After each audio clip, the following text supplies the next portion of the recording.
Hello there. Hi. Another week, Another week. It's the holidays. some more movies. The movie watching doesn't stop. It never stops. Never.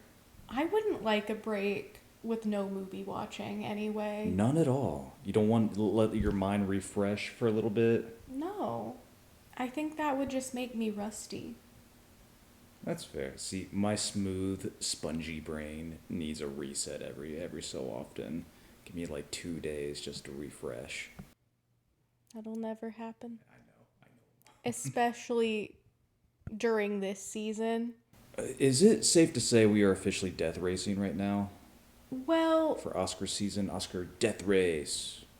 the nominations haven't happened yet, but we're definitely prepping It so that certainly we don't have a ton that we have to catch up on. it certainly feels like death racing.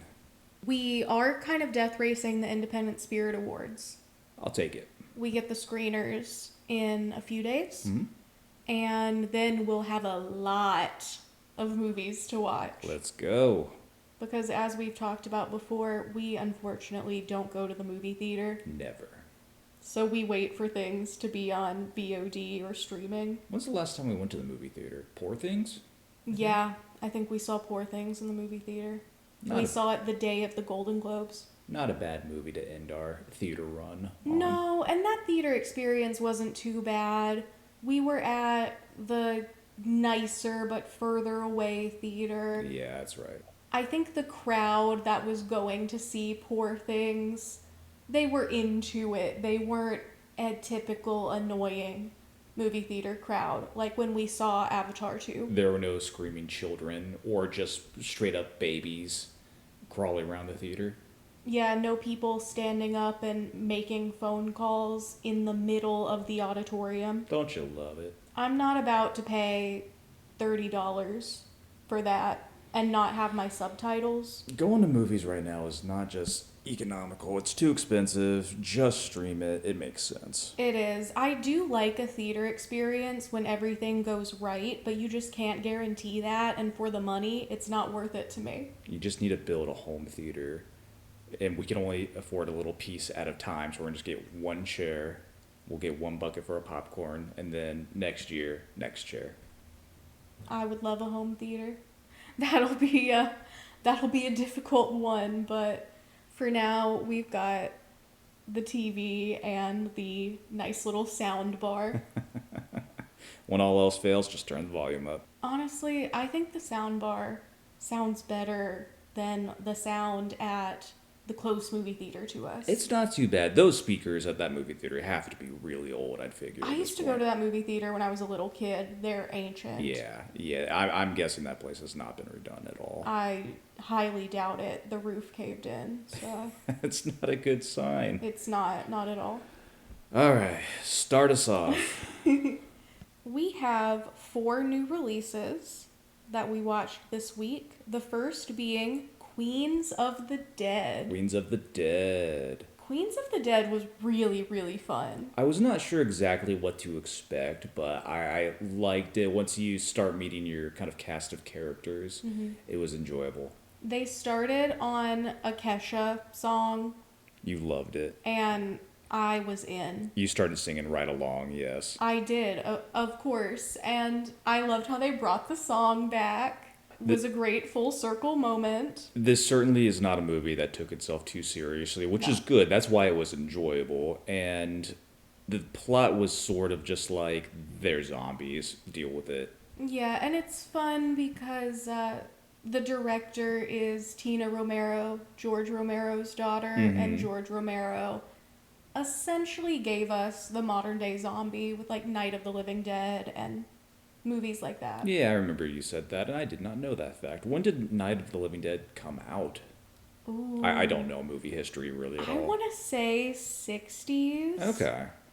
Been a while. I'll double check. But Night of the Living Dead was really interesting in that it really was tackling social and political issues in a horror lens. Oh, it was? The movie's core theme is essentially about racism. Oh. I thought it was just a straight up zombie film. But Yeah, first, Night of the Living Dead came out in 1968. okay. I don't know why I was thinking 80. I believe there were maybe some sequels that came out in the 80s, but the first one, 1968. I love it. Now, who was your favorite character from Queens of the Dead? Ooh, my favorite character. Honestly, I liked all the characters. I thought Jack Haven was really I was gonna funny say in Jack this Haven too. movie. Yeah. I thought, well, first of all, my favorite movie of last year was I Saw the TV Glow. True, true. They should have been nominated for the Oscar. Mm-hmm. They should have won the Independent Spirit Award. Oh, absolutely. And it was really fun to see them in this role that seemed like polar opposite, was kind of this fun, like, the word bubblegum is coming to mind, like a bubblegum pop, bubblegum Sure. pink type of person. Sure, for a zombie movie, it's pretty lighthearted overall. I would Oh, yeah. say the zombies themselves aren't that threat is not the main focus. It's sort of about just the interpersonal relationships with our main cast and crew. Yeah, and our lead is Katie O'Brien, Love her. who has been killing it, was great in Love Lies Bleeding, Been keeping busy, yeah. was in Twisters for a little bit, underutilized in Twisters. Very, very, yep. And yeah, now to see her. Oh, and Mission Impossible too. Little role in That's the new Mission right. Impossible. I want to see her in more leading roles. I think she's really got the chops for it. Me too. If she wants to take over for Tom Cruise, that'd be cool. Ooh, good choice. I would love that. Katie O'Brien, next Mission Impossible. You know what? Next James Bond too. Yeah, both. Let's I do agree. it. We're gonna have an American lady James Bond. I think she's American. She might Oh, not really? be American. Oh, I thought you were like just confirmed. No, they actually are doing a lady. They would No, never. they would never. Who just bought? Was it MGM? No, no, it was Amazon that bought.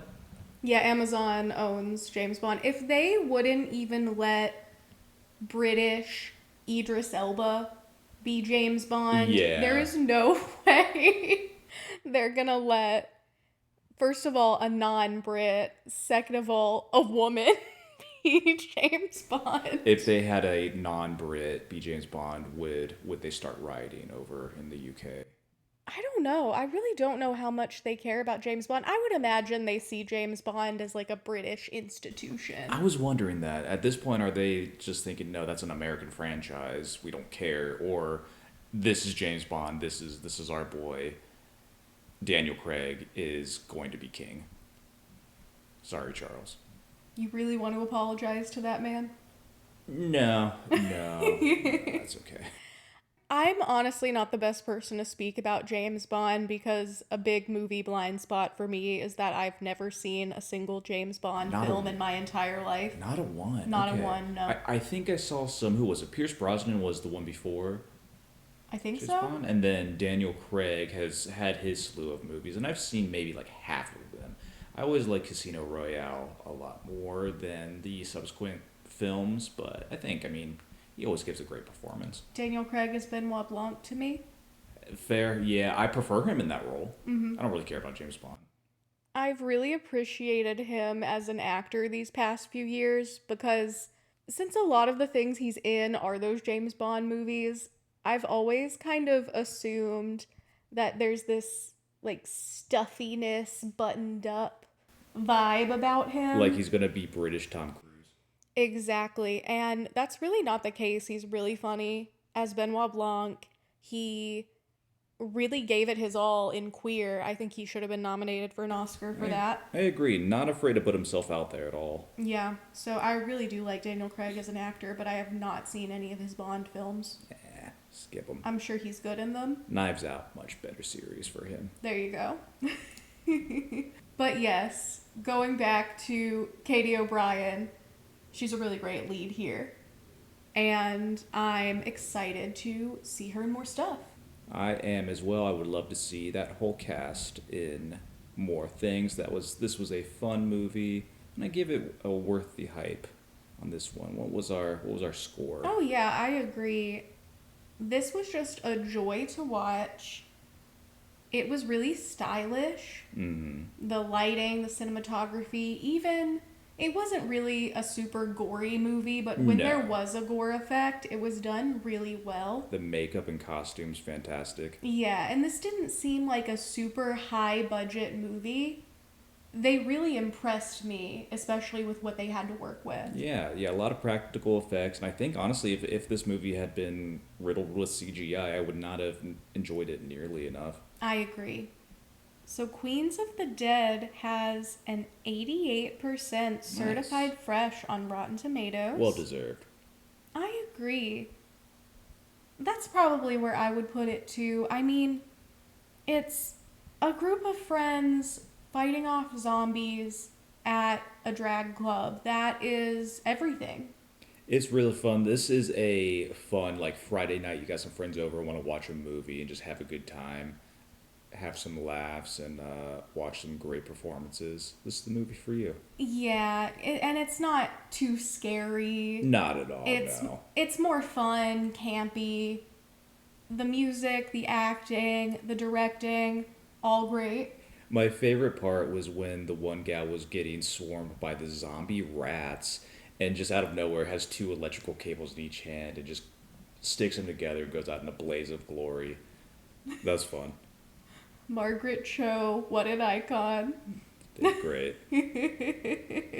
But yes, I say that's a very fair score. Worth the hype. Give it a watch. Worth the hype You'll as have well. fun. Absolutely.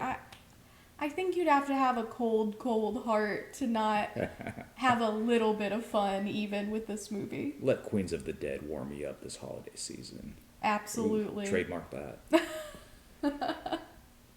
So the next movie that we watched was One Battle After Another. We had been seeing trailers and hearing reviews about this for a long time. This was a hyped up movie for us. It's been in the forefront of the more popular movies available right now. How would you say to that? I agree. I feel like I've been behind having not seen it these past few months. This seemed to be the big movie of the season. Yeah, I've really been avoiding spoilers. I have heard all of the, good things and the Oscar buzz about this movie. Mm-hmm. Where we stand now, I'm pretty sure this is going to win Best Picture Yeah, really? Okay. and Best Director. And it probably has a good shot at screenplay, actor, and supporting actress. Mm-hmm.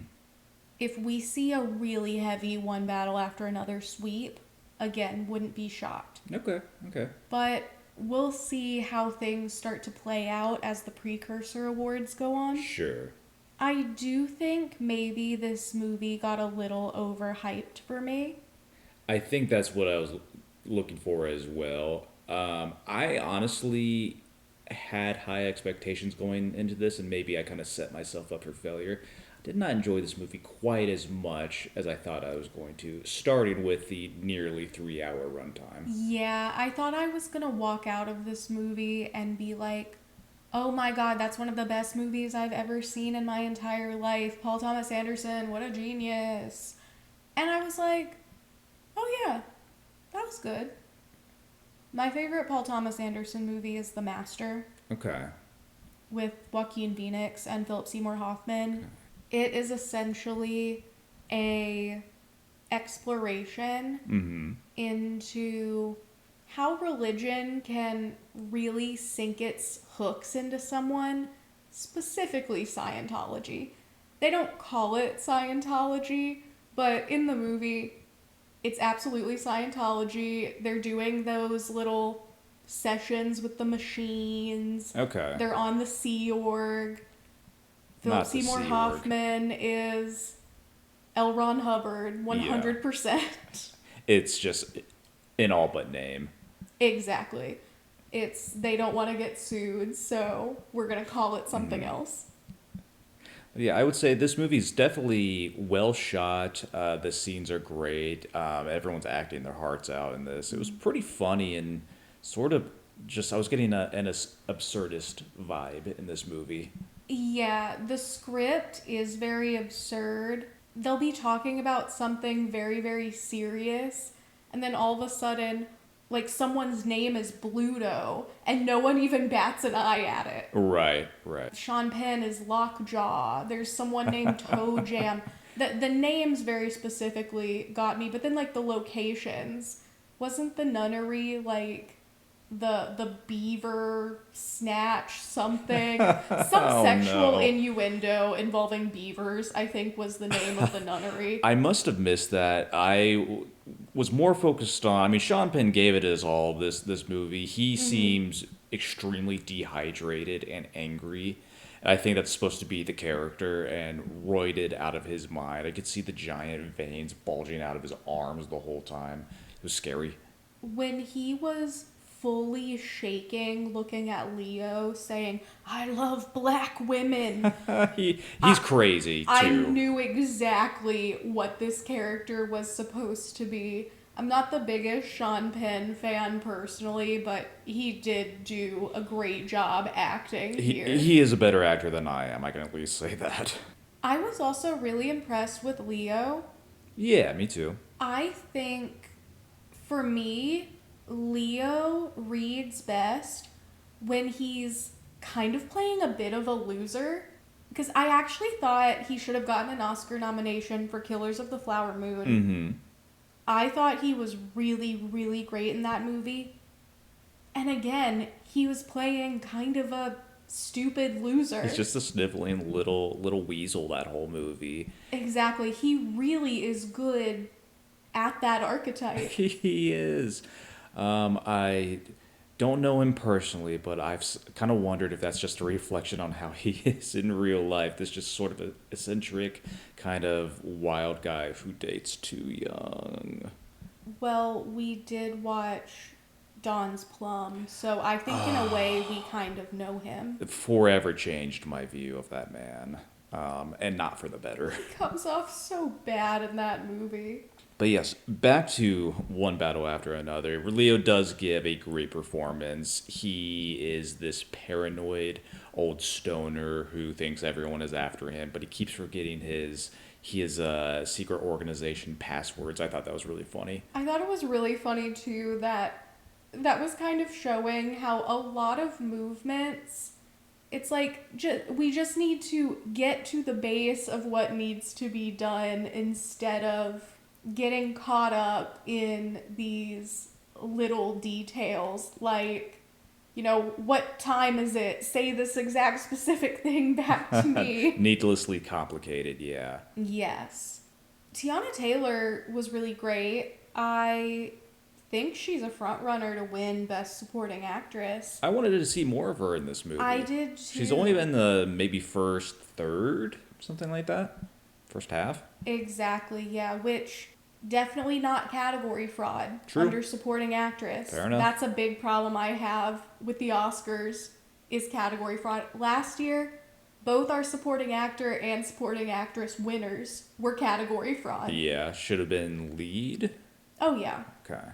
Yeah, it was Kieran and Zoe Saldana. Oh yeah, fair enough. And they were both the lead characters of those movies. Definitely. Yeah, this movie, I think, for the most part, centers around Leo. Mm-hmm. One performance I really did like and found very funny, Benicio del Toro in his little, his sensei kind of karate role, but he's also, I think he was doing sort of like a immigration kind of underground railroad, something like that. Yeah, he was helping people with immigration, and they had tunnels, Underground Railroad.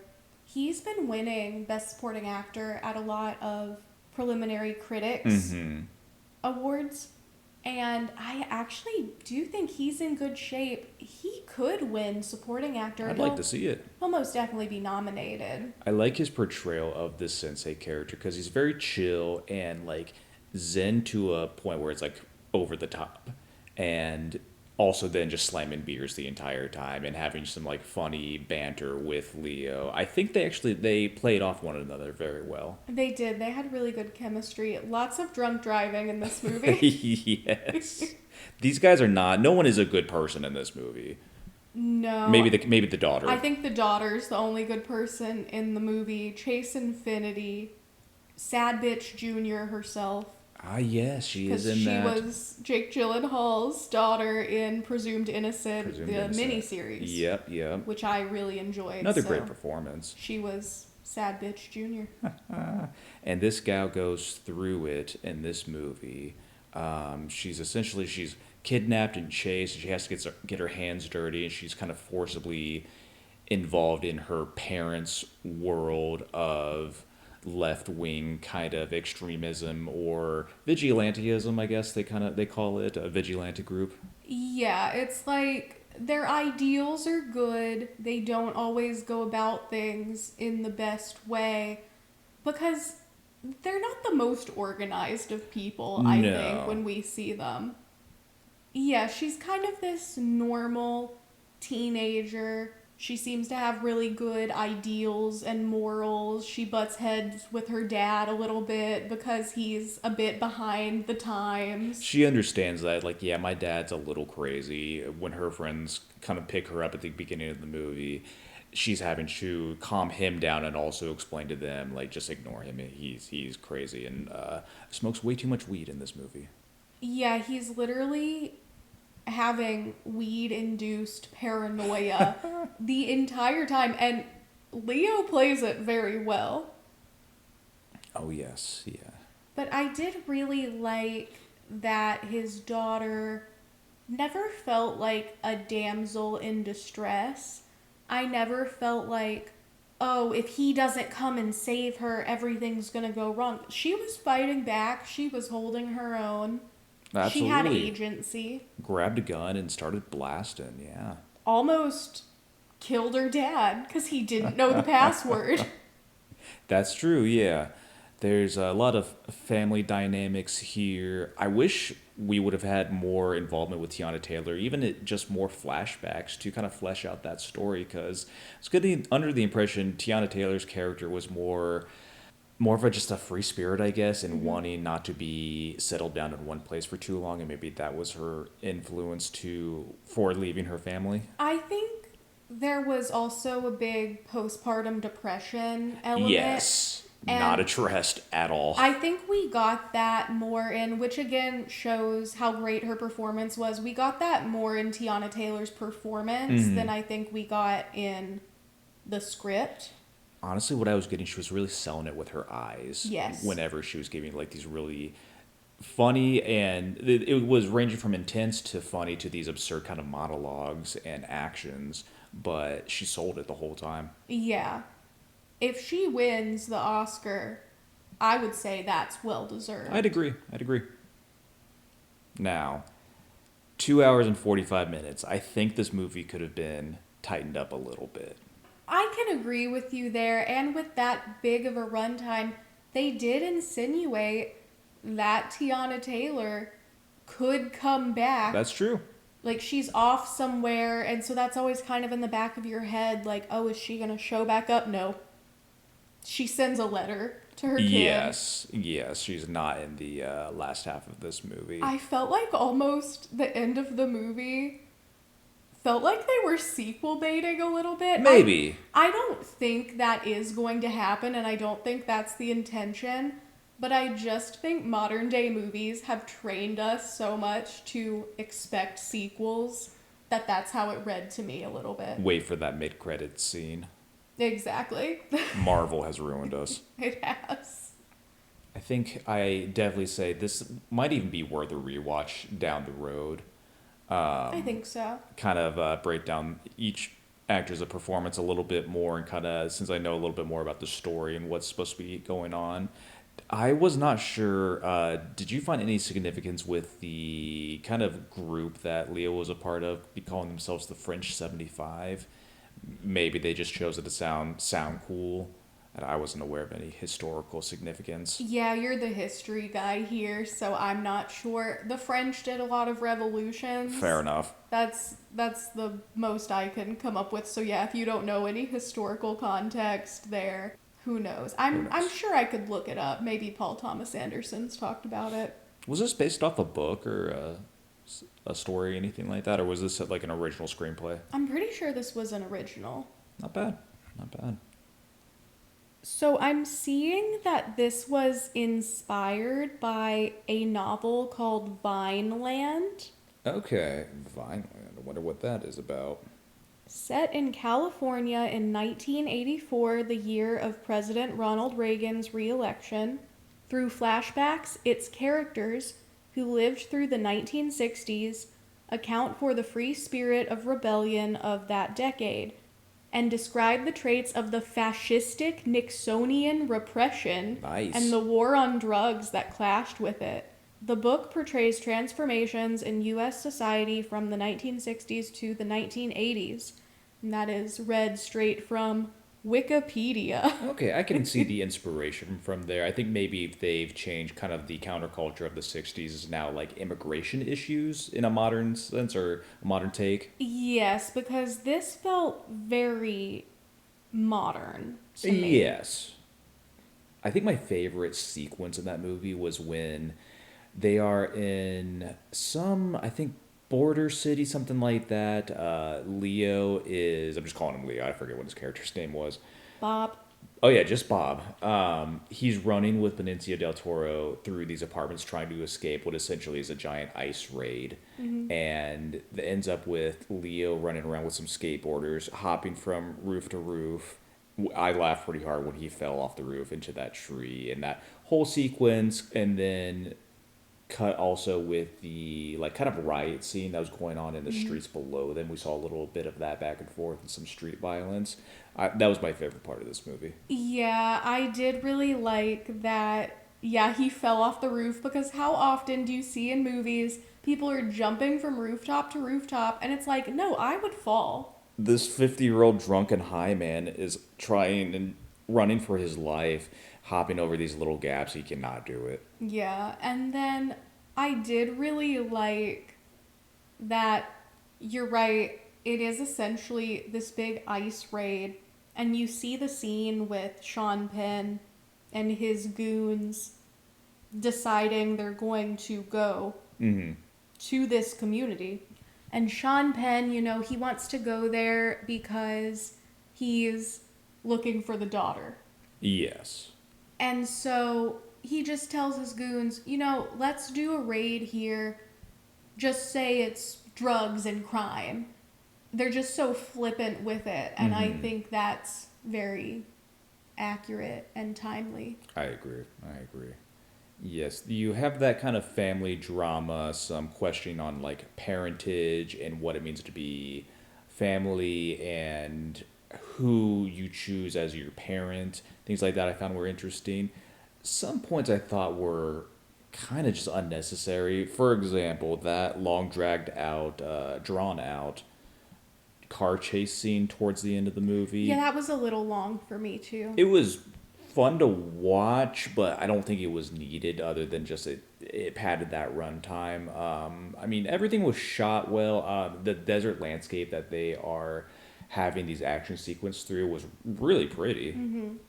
There was also the plot point of Sean Penn trying to join the Christmas adventurers. The Christmas Adventure Club, that took me off guard when they said that. But yeah, this is essentially our white nationalist group with their Yeah. fun little name. With Sean Penn's character, Colonel Lockjaw is just so giddy to join. That was just funny and ridiculous, and they took themselves oh so seriously, and they were praying to Saint Nick. Happy holidays. Yeah, it really showed how stupid those mindsets are. Is this my new favorite Christmas movie? Oh. You know what? I think it can be a Christmas movie. I don't think anything can ever dethrone Die Hard Never as. seen Die Hard. All right, that's next up. After we're wrapping this podcast, Die Hard's coming on. First one's the best. Yeah, I'll call it. There's a lot of Santa reference and Christmas references that I think that qualifies that as a Christmas movie. I think so. You've got some touching family stories. I really like stories about how sharing blood doesn't make a parent or a family, Hard to agree. Absolutely, absolutely. And this did that well. Yes, there's an influence of old friendships and how your past can kind of come back into your life and just consequences for actions. There's a lot of layers to this movie. Yeah, I agree. I definitely think it's worth a rewatch just to really soak in and nail down all of those themes.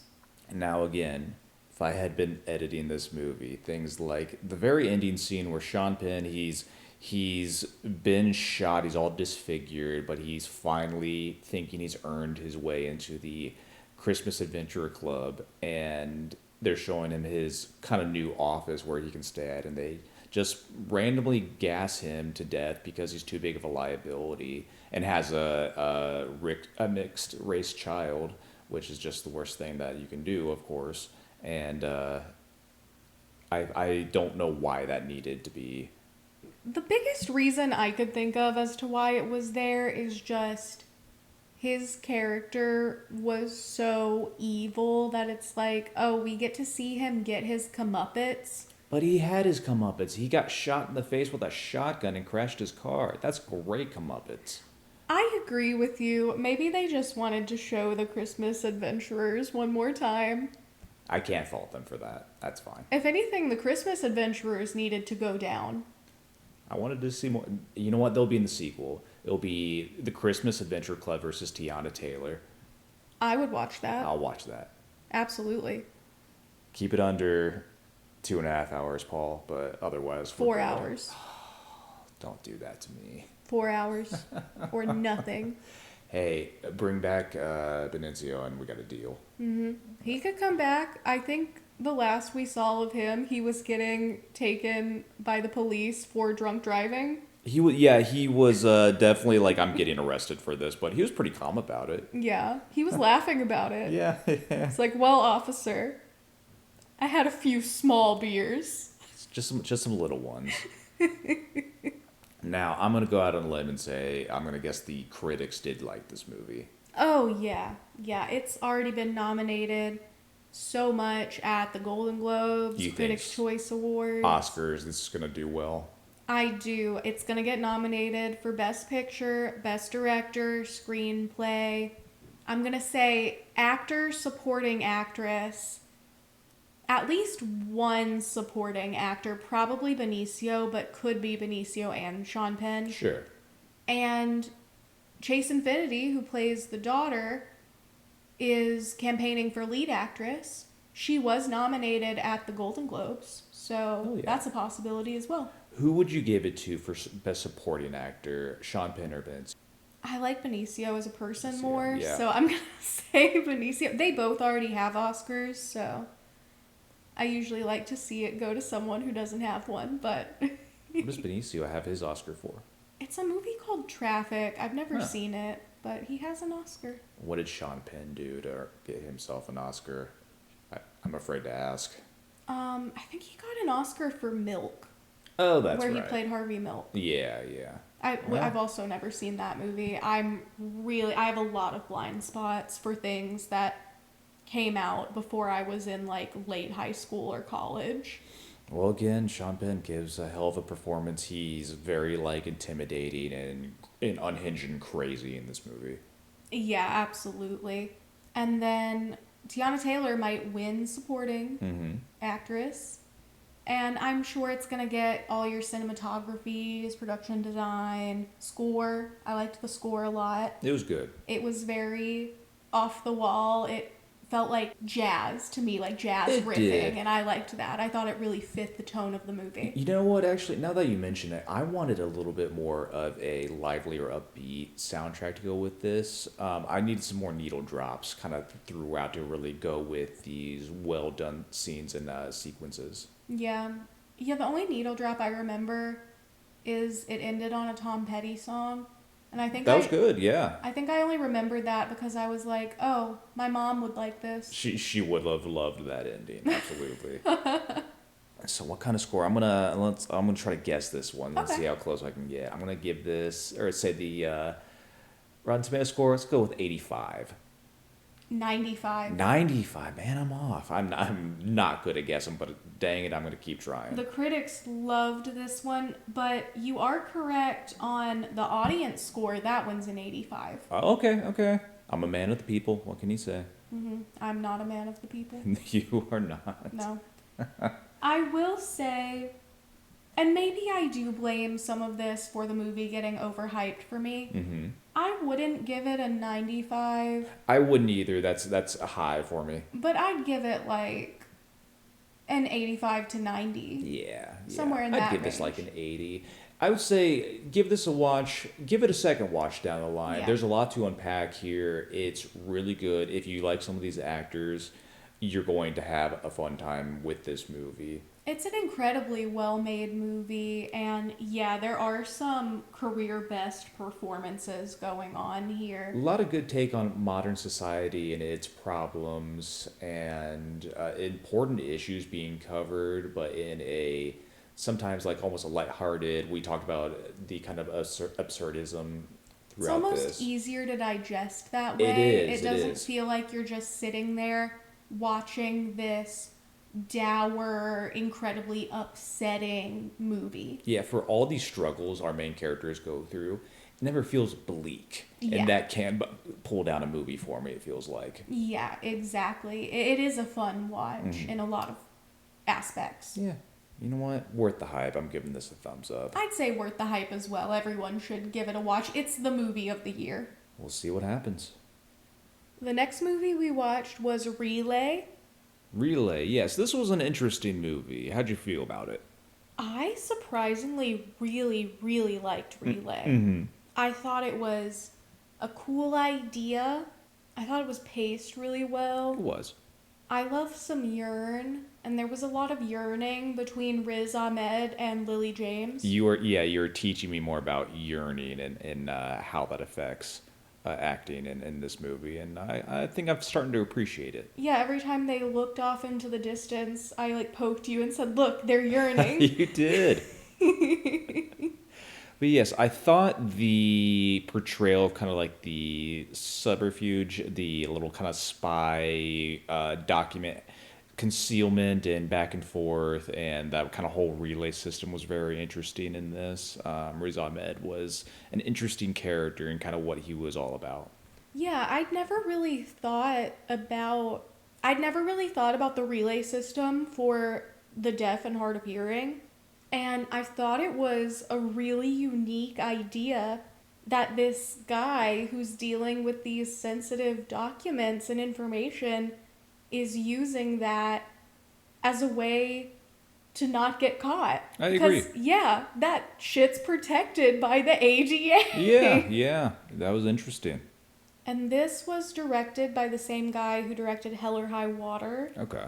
Another movie that I really liked, even though when I first saw the plot and what everything looked like in that movie, I said to myself, I'm gonna hate this. Yeah. And no, I didn't. I really liked it. Good. Again, paced really well, action scenes shot very well in a very interesting way where I wasn't bored. I'm someone who can get a little bored in an action scene. Yeah. This was more of a chase movie, I think. There were some guns. There was some gunplay, a little bit. Yeah. I thought the twists and turns felt very earned. I agree. Yeah, I think for some reason the big twist at the end kind of fell flat for me. For some reason, I didn't really pick up on anything kind of leading to that revelation. Did you? That's fair. I didn't either. It was just kind of out of left field for me. Maybe upon a rewatch, we would notice things. The only thing I really noticed was the voicemail that Riz Ahmed got from the guy who had also tried to make this stuff public. Yeah. Because it seems like Lily James was doing all of this to keep that guy's stuff Yeah. from getting Right. out. Right. And was kind of doing that in almost a double agent-y sort of way. Yeah. I will say the movie was very clear from the beginning that Lily James's motivation was, I don't really care about this getting out anymore. Yeah. I just want them to leave me alone and I want my job back. I thought she was understandable. Maybe it was a red flag. Take So- the high road. Release the documents. Yeah, so I guess this Fight the system. is the way that the company was giving her to just, we'll leave you alone and you can have your job back. Now, I'm sure a nice payday as well. I did not buy at the end when it was revealed like Lily James is like the boss of this little security team trying to get those documents back. Who was the guy? He was in Terminator 3, the main like kind of antagonist agent guy. We've seen him in things before. Jake Sully? Jake Sully, yes. His name's just Jake Sully. His name is, I think, Sam Worthington. That sounds right. But yeah, Jake Sully. Jake Sully he did great. I thought he was the boss the whole time. Oh yeah, me too. And you're right, that is very good casting because you see him and not only in your mind do you think, oh, that's like a famous actor, the star of a big franchise. Recognizable, yeah. He's also a really physically imposing guy. He is, yeah. So it makes sense that, oh, this is his organization. Like I said, that big twist at the end kind of fell flat for me, but hey, that's just where they decided to go for the story. Yeah, I would be interested if there were more breadcrumbs. True. Scattered around because I wasn't really looking for anything like that. Yeah. I will say the yearn continued because even as they were both being put into the back of separate police cars after having tried to kill each other, they're still looking out the window in each other's direction, yearning. Yeah, that's true. I guess our protagonist is probably going to jail because he just can't really randomly fire guns in New York City, of all places, and not expect any consequences. Yeah, and I don't know how legal his whole business operation was either. Iffy. Because he was technically blackmailing people and corporations for his clients. I don't think he was wrong in doing so. No. I certainly don't care about the feelings of a big corporation. Yeah. But that does feel a bit illegal. I would not be surprised if some laws were broken this film, no doubt. Yeah, people died. Nah, but I enjoyed this movie. I would almost say, yeah, let's watch it again down the line, and so I can look for those breadcrumbs, I appreciate that story as we can unpack it a little bit more now that we know what's going on. But yeah, thumbs up for me, worth the hype. Yeah, I would say worth the hype as well. I was surprised by how much I liked it. I truly thought when we sat down to watch it that it was just going to be this typical action thriller that got me kind of bored, that I would probably at the end say, well, it wasn't the greatest, but it was competent, so like 2.5 stars, Yeah. No, I really liked this movie. It Yeah. was very well done and well paced and well acted, and it was interesting. Agreed. When we watched the trailer for this, I didn't really think much of it, but you're right, it wasn't a boring movie at all. I'd say check it out. Yeah, and it has an 82% on Rotten Tomatoes. I'd almost give it higher, yeah. I think I would too. Honestly, on Letterboxd, I gave it the same score as One Battle After Another. I gave them both 4 stars. They're very different, but I think, yeah, pretty equally enjoyable. Sure. Yeah, my enjoyment level was the same. Sure, yeah. I realize which one is objectively the better movie. I mean, yeah. But this was really fun for what it was. Absolutely, yeah. It wasn't trying to be a big Oscar baity thematic movie. It was just fun. And our last movie that we watched, Influencers. Oh boy. It's a sequel we learned early on. Yeah, we went into the movie and probably watched it for a good 20 minutes before realizing it was a sequel to another movie that we have not seen. Influencer. And I asked you, what's the third one going to be called? And you said... Influencees. Well, I was also toying with Influencer Squared, but I don't like that one as much. Nah.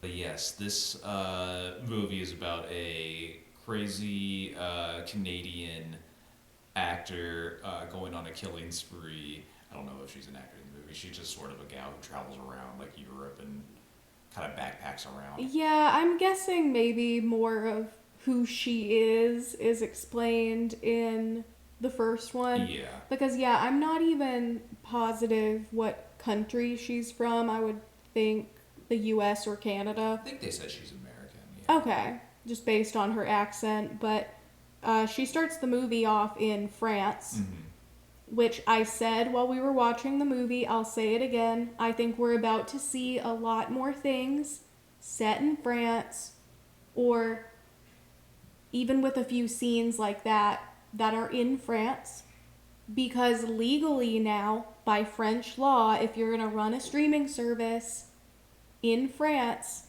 a certain percentage of those profits needs to be put back into the French entertainment industry. I don't hate that rule. No, I honestly. think that's really cool. So we're even seeing the new season of White Lotus is going to be filmed in France.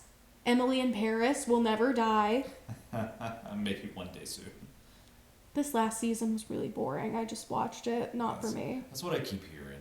The shots of Paris in this movie were really cool. I liked the old medieval ruins we saw at the beginning of the film, and then also the like French chateaus and hotels, and kind of the scenery and the locations were very beautiful in this movie, and that was a fun backdrop for the crazy murder spree that this cow starts going on. I would love to visit the south of France. Yeah, it looks beautiful. It's real party. The water and everything. So nice. Also very pretty in Emily in Paris. Oh, but yeah. we got none of that this season. You secretly love that show. You just don't want to admit it to yourself. No, I do love it. It's bad and it's fun and I do love it, but this last season was just boring. I was bored. Would Emily in Paris have gotten along with our I guess anti-hero, let's call her? I was rooting for her the entire time. Emily in Paris is canonically a social media influencer. Oh, she's going down. So this gal would murder the hell out of her. Absolutely. She hates influencers, I'm guessing is her motivation. And yeah, because when she was killing that one guy, the like Andrew Tate Twitch streamer, she was calling him a cancer that needed to be cut out of society. So I think that is her motivation. She just hates influencers. Listen, were her methods right? No. But I was cheering her on the whole time. I do admit. The influencers she was going after were admittedly kind of manosphere, not great people. The gal at the beginning, I think, was just one of those I'm pretty, so I'm an influencer type of people. No one did anything inherently wrong when they were targeted. It was just, I think the first gal was, you're annoying. I'm going to push you off a castle. Well, I think what was going on was we see that she went to France, I guess, after the events of the first movie. I guess so, yeah. Where she killed a bunch of influencers in Thailand, which we do go back to Thailand and have all of our fun there. But she meets a French gal, and they fall in love, and they've been dating for a year. They're on their 1-year anniversary at this nice chateau in the south of France. And their room gets taken because an influencer's in town and this resort wants the influencer to do some marketing there. Which, that's just bad service. That is just bad service. They had reserved the room. I feel like that does happen, but that is bad service. So she's already mad at this influencer gal for that. And then I think she gets a little jealous because this gal is not making moves on her girlfriend, but trying to hang out with them. She's kind of butting into their kind of anniversary vacation, it seems like. Exactly, because she mentions that she wants the girlfriend to take some pictures for her. Yeah. Now, this first victim, I will say, little self-awareness or situational awareness as far as you're traveling alone and then you meet some strangers to go to an isolated place on your own. Yeah. Oh, I remember her name. Her name is CW, and That's they even right. say it like the network. That's right. but Icon. I I think she was mad that this gal was butting into their romantic getaway. Mm-hmm. And so she goes and kills her, lies and says her girlfriend's unavailable, and then kills this influencer. And then the girlfriend's like, oh no, I told her I couldn't because it's our anniversary. Exactly. So it's like she didn't even have to do that. And to me, I was getting that CW is trying to live a normal life after the events of the first movie, falling in love and all of that, but then an influencer just annoyed her a little too much and now she's on the rampage. Or almost like she's trying to live a normal life but doesn't understand how to take care of problems except by using like lethal force. She needs some mental health care. Oh, no doubt, yes. Yeah.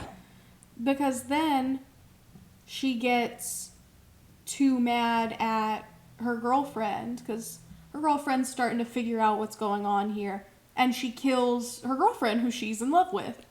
Turns out, yeah, they do the kind of reveal towards the end where she didn't mean to actually kill her girlfriend. No. She just bashed her in the head with a lamp a little bit and choked her with the cord, but didn't mean to do some lasting damage. Yeah, she gets angry and her immediate go-to is lethal violence. Yeah, bonked her a little bit too hard. Because I think the girlfriend found out that CW has like multiple passports and has like been traveling around is not who she says she is. Well, and then she like wrapped that cord or tie around her neck and like pulled it. It's like strangler. That was actually a pretty cool kill effect, I thought. Yeah. This was a movie not afraid to show some grittiness. Yeah.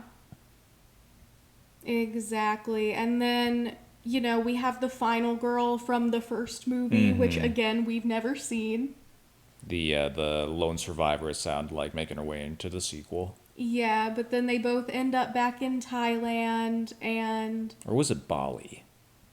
Was that it? Oh, you know what? Yeah. They started in Thailand, but yeah, they end up in like kind of like an island, or in Bali, I guess that's an island. Yeah, they end up in Bali. The events of the first movie happen in Thailand. Yeah, that's right. And so they end up in Bali. And of course, she's surrounded by influencers. Absolutely. Tons of vacationers and too many young people on too many substances.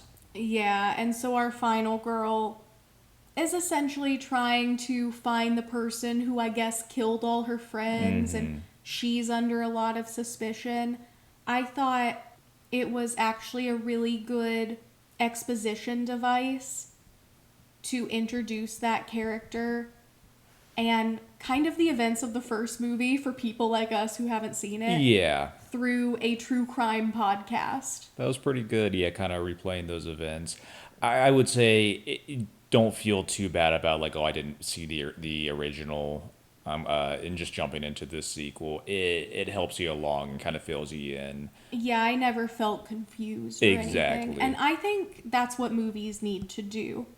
I think a TV show is for continuation, but a movie, you need to be able to tell a contained story.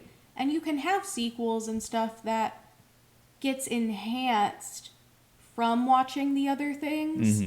But I don't think a movie should ever feel confusing for someone who hasn't seen the other ones. This is why I think we should have started with The Two Towers, my favorite movie. And then we can watch first and third, just kind of whenever, but Two Towers, that's great. We'll watch The Two Towers. Sounds good. But yeah, I like this movie. I'd watch it again. It was fun. I was rooting for CW the whole time. Does that make me a good person? No, but hey, right message, wrong methods. There you go. There you go. Worth the hype. What score did this get? Can't wait to see the third one. Influences. Yeah, I would agree this is worth the hype. It did what it was trying to do very successfully. I don't think it was a super high budget movie either, and I think it did a great job with those practical effects and with how everything was stylized. Oh yeah, they had that one actor from Letterkenny, the kind of surfer bro guy. He gave a good funny performance, I thought. Yeah. This has a 95% on Rotten Yeah, Tomatoes. worth it. The same score as One Battle After Another. Ooh, which movie did I enjoy Do we more? have another contender for Best Picture? No, we do not. We do not. You don't know until it's over, okay? That's true, but I'm doubtful. I may have enjoyed Influencers more than I enjoyed One Battle After Another, but it's close. Here, let's rank all four of those movies. Okay, then. give us a recap. What did we watch? Okay, we watched Queens of the Dead, One Battle After Another, Relay, and Influencers. Ooh. I'm going to have to go Influencers. Then, I mean, as far as which movies I enjoyed overall, just kind of for kind of the sum of their parts, acting and story, and just how funny or over the top it was, how serious was it. I'm gonna see Influencers, Queens of the Dead, One Battle After Another, Relay. Okay. These are all very good movies. Yeah, I honestly liked all of these movies. I would say everyone should watch all of these movies. This was a very personal preference, but I mean the ending shot of CW chasing the survivor influencers as the credits are rolling, just like throwing her meat cleaver was hilarious. That was phenomenal. I loved the aerial shot over the end credits. Yeah. That was great. Let's see. Ooh, this is a hard ranking for me. I'm going to say One Battle After Another, Queens of the Dead, Relay, Influencers. Oh, okay, we're opposite on Influencers. We are. I still liked it, We're gonna have to but watch the original. We'll get the trilogy when they're all out on Blu-ray. But Influences, you don't know where they're going. that's true. At this point, they have to make it a trilogy. Yes, I think they were kind of setting it up for it. Yeah, she didn't die. No, so- no, our two main characters did not perish, so I think they're still kind of going after one another. I do think 95%'s a little high. Come on. I would give this like an 80%. You just hate France, that's it. I don't hate France. You hate Paris, excuse me. I hate Emily in Paris season 5. Same thing. I don't even hate seasons 1 through 4. All right. Fair enough. But yeah, enjoy it. I enjoyed it. It was a great week. Yeah, that was a really solid week. I didn't hate any of those movies, unlike last week. Cough, cough, F1. Don't remind me. But yeah, that was our week of movies. I think we're gonna pause the 90s movies for a bit until after award season because we have a lot of catching up to do. Yes, we do. We've got these nominees coming out, and I think it's turning into our full-time watch job right now. So gear up. We're at least prepping for Death Race. Is that right? We're prepping for Death Race. Independent Spirit screeners come in a few days, so we gotta watch all those. I've got Taco Bell delivery on speed dial ready to go. I will not be moving from this couch. Hey, I love that idea. Let's do it. All right, until next week. Happy holidays, y'all.